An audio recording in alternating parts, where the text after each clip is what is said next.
कहानीवाली में आपका स्वागत है।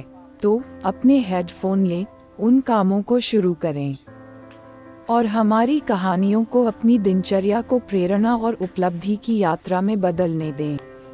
सिर्फ काम पूरा न करें, काम करते समय प्रेरणा लें। आज हम समीर की यात्रा सुनेंगे, कैसे उसने अपने सपनों को हासिल करने के लिए टाल मटोल पर काबू पाया। एक हलचल भरे शहर में समीर नाम का एक युवक रहता था। समीर होशियार और संभावनाओं से भरा हुआ था, एक सफल उद्यमी बनने के सपने देखता था। हालांकि अपनी महत्वाकांक्षाओं के बावजूद वह एक लगातार समस्या से जूझ रहा था, टाल मटोल। इस समस्या ने न केवल उसकी प्रगति में बाधा डाली, बल्कि उसे अधूरा और निराश भी महसूस कराया। अधूरे सपनों का बोझ। समीर हमेशा से एक सपने देखने वाला व्यक्ति था। उसने अपनी खुद की टेक कंपनी शुरू करने, अभिनव उत्पाद बनाने और उद्योग में अपनी पहचान बनाने की कल्पना की थी। वह अक्सर अपने विचारों को रेखांकित करता था और बड़ी योजनाएं बनाता था, लेकिन जब कार्रवाई करने की बात आती थी तो वह खुद को पंगु पाता था। डेडलाइन आती जाती रहती थी और उसकी टू डू लिस्ट हमेशा अधूरी रहती थी। उसके अधूरे सपनों का बोझ उस पर भारी पड़ रहा था और वह लगातार निराश होता जा रहा था। एक दिन समीर की सबसे अच्छी दोस्त अनीशा ने उसकी परेशानी देखी। वह उसकी महत्वाकांक्षाओं की गवाह थी और उसने देखा था कि कैसे उसका टालमटोल उसके जीवन को प्रभावित कर रहा था। दिल से बातचीत के बाद अनीशा ने सुझाव दिया कि समीर को किसी ऐसे व्यक्ति से मार्गदर्शन लेने से लाभ हो सकता है जिसने ऐसी ही चुनौतियों का सामना किया हो। मेंटर से मिलना। अनीशा की सलाह के बाद समीर ने श्री राव से संपर्क किया, जो एक सफल उद्यमी हैं और अपनी असाधारण उत्पादकता और अनुशासन के लिए जाने जाते हैं। श्री राव समीर से मिलने और टालमटोल पर काबू पाने के बारे में अपनी अंतर्दृष्टि साझा करने के लिए सहमत हुए। उनकी मुलाकात के दौरान श्री राव ने समीर को अपने संघर्षों के बारे में बताते हुए ध्यान से सुना। एक विचारशील भाव के साथ श्री राव ने अपने करियर की शुरुआत में टालमटोल से जूझने की अपनी कहानी साझा की। उन्होंने कई रणनीतियों की रूपरेखा तैयार की, जिन्होंने उन्हें काम करने के अपने दृष्टिकोण को बदलने और अपने लक्ष्यों को प्राप्त करने में मदद की। 4 चरणीय रणनीति। श्री राव की सलाह व्यवहारिक और गहन दोनों थी। उन्होंने टालमटोल से निपटने के लिए 4 चरणीय रणनीति की रूपरेखा तैयार की। 1.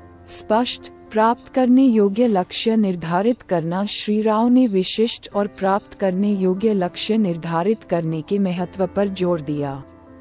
उन्होंने समीर को अपनी बड़ी महत्वाकांक्षाओं को छोटे, प्रबंधनीय कार्यों में विभाजित करने की सलाह दी।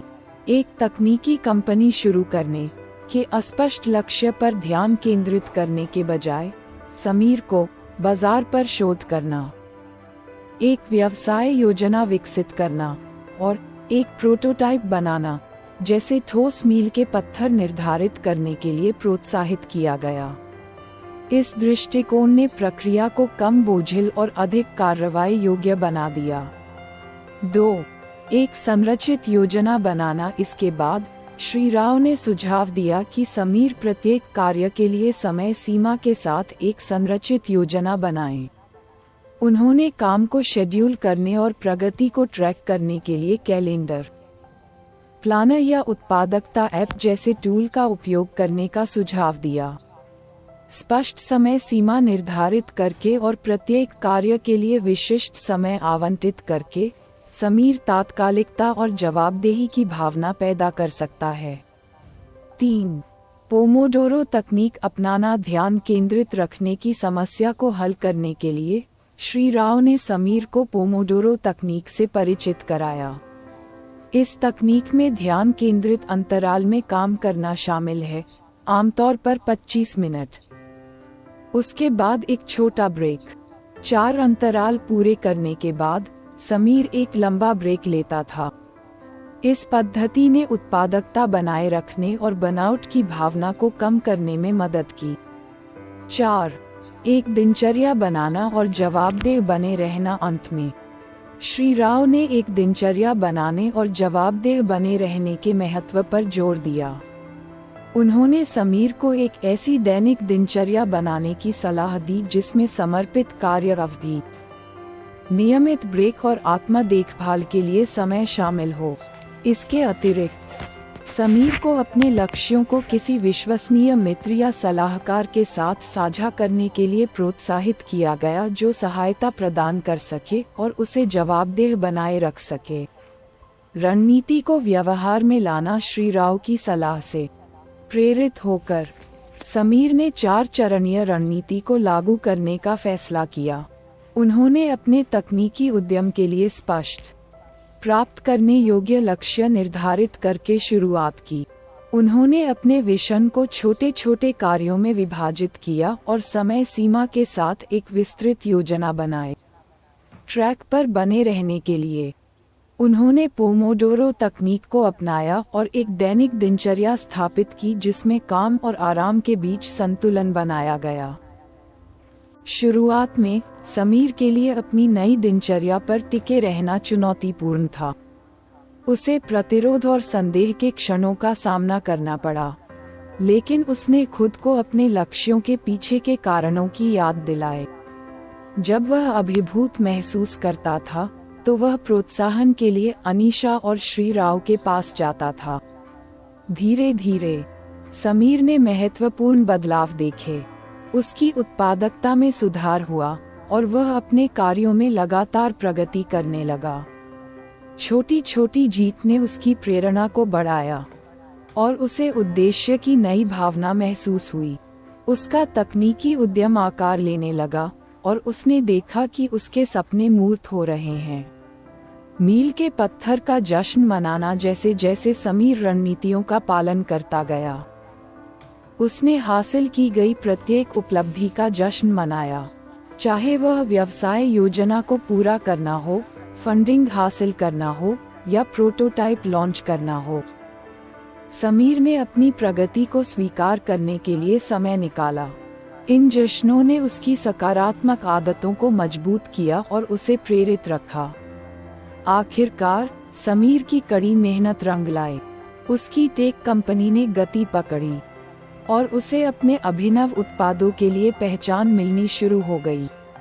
उपलब्धि और संतुष्टि की भावना अद्वितीय थी और समीर को एहसास हुआ कि विलंब पर काबू पाना उसकी सफलता का एक महत्वपूर्ण कारक था। यात्रा पर चिंतन। पीछे मुड़कर देखने पर समीर ने देखा कि टालमटोल पर काबू पाने की उनकी यात्रा ने न केवल उनके पेशेवर जीवन को बदल दिया बल्कि उनके व्यक्तिगत विकास को भी बदल दिया। उन्होंने अनुशासन, ध्यान और कार्रवाई करने के महत्व के बारे में बहुमूल्य सबक सीखे। समीर का अनुभव स्पष्ट लक्ष्य निर्धारित करने, संरचित योजनाएं बनाने और उत्पादक आदतें बनाने की शक्ति का प्रमाण था। समीर की कहानी टालमटोल से जूझ रहे किसी भी व्यक्ति के लिए प्रेरणा का काम करती है। ये दर्शाता है कि सही रणनीतियों, दृढ़ संकल्प और समर्थन के साथ टालमटोल पर काबू पाना और अपने सपनों को हासिल करना संभव है। समीर की यात्रा एक अनुस्मारक है कि सफलता का मार्ग पहला कदम उठाने और एक समय में एक कार्य करने की यात्रा के लिए प्रतिबद्ध रहने से शुरू होता है। समीर की कहानी इस बात पर प्रकाश डालती है कि टालमटोल पर काबू पाना केवल जड़ता से लड़ने के बारे में नहीं है, बल्कि ऐसी आदतें और रणनीतियां विकसित करने के बारे में है जो उत्पादकता और व्यक्तिगत विकास को बढ़ावा देती हैं। स्पष्ट लक्ष्य, संरचित योजनाएं और प्रभावी तकनीकों को अपनाकर कोई भी व्यक्ति काम के प्रति अपने दृष्टिकोण को बदल सकता है और अपनी आकांक्षाओं को प्राप्त कर सकता है। मुझे उम्मीद है कि आपको कहानी पसंद आई होगी। सदस्यता लें और बदलाव को प्रेरित करने, लक्ष्य प्राप्त करने और जीवन को पूरी तरह से जीने के लिए समर्पित समुदाय का हिस्सा बने। आइए हम सब मिलकर इस सशक्त यात्रा पर चलें और सपनों को हकीकत में बदलें।